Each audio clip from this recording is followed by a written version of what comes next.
नमस्कार, मैं अंशुमन सिंह और आप देख रहे हैं अनफिल्टर्ड न्यूज़। इस वक्त पूरे देश में प्रोटेस्ट हो रहे हैं। आप लगभग हर स्टेट को उठाकर देख लीजिए तो वहाँ पर कोलकाता का जो मामला रहा है उसको लेकर के सभी युवाओं में आक्रोश है और प्रोटेस्ट पूरे देश में लगातार जारी है।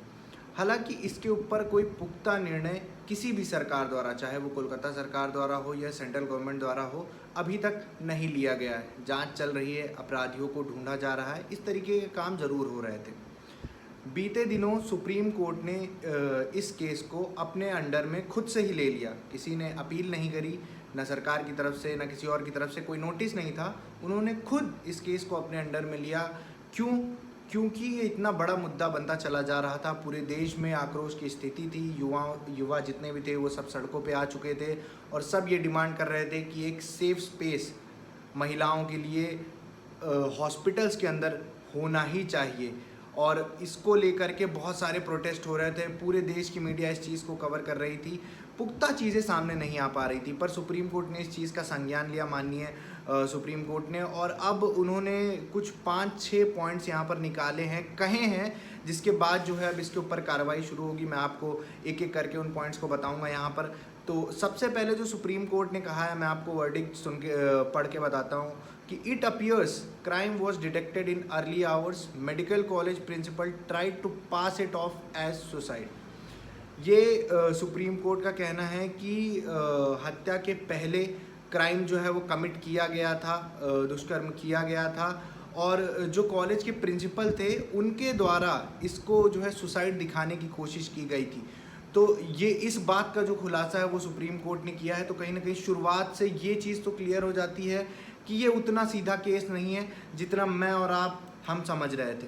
दूसरी बात उन्होंने ये कही कि माननीय सुप्रीम कोर्ट ने कहा कि ये उनकी, यानी माननीय सुप्रीम कोर्ट की ये बात समझ में नहीं आती कि एफआईआर कैसे रजिस्टर्ड नहीं हुई 12 घंटे तक। आपको बता दें कि 12 घंटे तक, इस केस के 12 घंटे के बाद तक भी एफआईआर तक रजिस्टर नहीं की गई थी कोलकाता पुलिस के द्वारा। और इस बात पर माननीय सुप्रीम कोर्ट ने एक बड़ा सवाल या चिन्ह उठाया है कि आखिर एफआईआर दर्ज करने में इतनी देरी क्यों की गई। तो इस पर भी एक सवाल खड़ा होता है कि आखिर वो क्या था, आखिर वो कौन से लोग थे, या वो क्या परिस्थितियां थी जिनके चलते आप जो है एक अपराध, एक क्राइम होने के बावजूद उसके एफआईआर को भी कंसीडर नहीं कर रहे हैं, उसको लिख नहीं रहे हैं।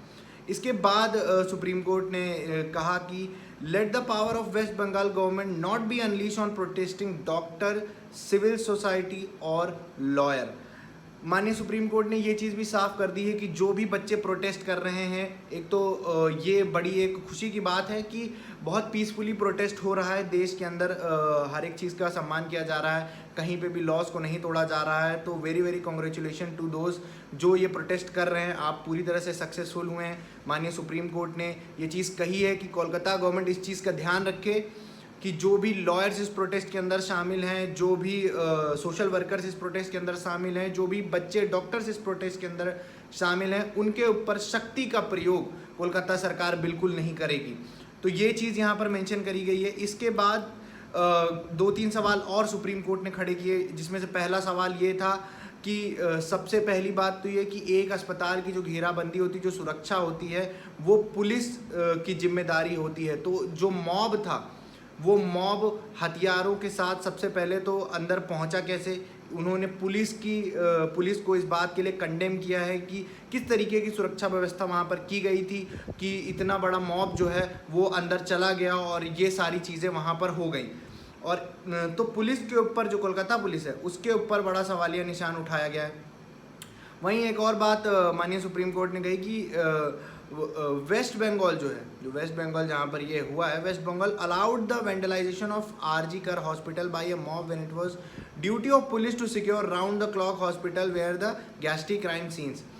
तो ये वही स्टेटमेंट जो मैंने आपको अभी समझाई कि सुप्रीम कोर्ट के पास या दिमाग में माननीय जजेस के पास ये सवाल है कि आखिर जब पुलिस को वहाँ सुरक्षा के लिए मौजूद होना चाहिए था तो इतना बड़ा क्राइम हो कैसे गया, इतना बड़ा मॉब अंदर चला कैसे गया, और इतना बड़ा क्राइम होने के बावजूद 12 घंटे तक FIR क्यों नहीं लिखी गई। ये जो आम जनता के मन में सवाल था, जो कहीं ना कहीं मैं और आप पूछने से हिचकिचा रहे थे या पूछ रहे थे, हमारी आवाज़ पहुंच नहीं रही थी, वो माननीय सुप्रीम कोर्ट ने खुद पूछा है कि ये मेरे मन में संशय है कि ऐसा कैसे हुआ।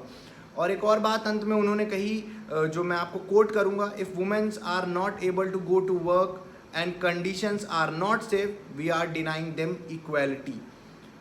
इक्वालिटी की बात देश में होती रही है, मेंस और वुमेन्स की इक्वालिटी की, सिक्योरिटी भी उसका एक पार्ट है। ये सुप्रीम कोर्ट का मानना कि यदि हम एज अ सरकार या वेस्ट बंगाल एज अ सरकार या सेंट्रल गवर्नमेंट एज अ सरकार महिलाओं के लिए एक सिक्योर स्पेस नहीं क्रिएट कर सकती जहां पर जाकर वो अपना काम कर सकें, तो ये महिलाओं को इक्वालिटी आप नहीं दे रहे हैं। तो ये 6 बड़ी स्टेटमेंट्स जो हैं सुप्रीम कोर्ट ने दी हैं। अब ये केस सुप्रीम कोर्ट के अंडर में है, इसके ऊपर क्या जांच होगी, जल्द ही 2 से 3 दिन के अंदर सुप्रीम कोर्ट ने एक्शन लेके यहाँ पर अपने 5-6 पॉइंट्स रख दिए। कहीं ना कहीं युवा जो प्रोटेस्ट कर रहे थे उनको थोड़ा सा अब सांत्वना मिली होगी कि बिल्कुल एक्शन के अंदर जो है हमारे जो है न्यायालय आ चुका है, और अब जल्द से जल्द जो है वो यहाँ पर जो हैशटैग ट्रेंड किया जा रहा है जस्टिस फॉर मौमिता, वो प्रिवेल होगा और जस्टिस मिलेगा। और भारत के अंदर जब आप जस्टिस की बात करते हैं, जस्टिस की डिमांड करते हैं, तो जो सबसे बड़ी जो हमारे पास एक सिस्टम मौजूद है सुप्रीम कोर्ट की, वो हमेशा जस्टिस प्रिवेल करती आई है इस देश के अंदर। और एक बार फिर उन्होंने देश के बड़े मामले में इंटरवीन करके और अब पूरी तरह से मामला अपने हाथ में ले लिया है। जो भी निर्णय माननीय सुप्रीम कोर्ट का आएगा, हालांकि वो सख्ती से जो कि डिमांड करी जा रही है कि जो भी अपराधी हैं, जिन्होंने भी ये दुष्कर्म किया है, उनको सख्ती से सज़ा देनी चाहिए ताकि आने वाले समय में कोई ऐसा काम करने की हिम्मत ना कर सके। तो ये अपडेट सुप्रीम कोर्ट से आई थी, हमने आप तक पहुंचा दी। बने रहिए हमारे साथ अनफिल्टर्ड न्यूज़ पर, फिर मिलेंगे अगले वीडियो में, तब तक के लिए धन्यवाद।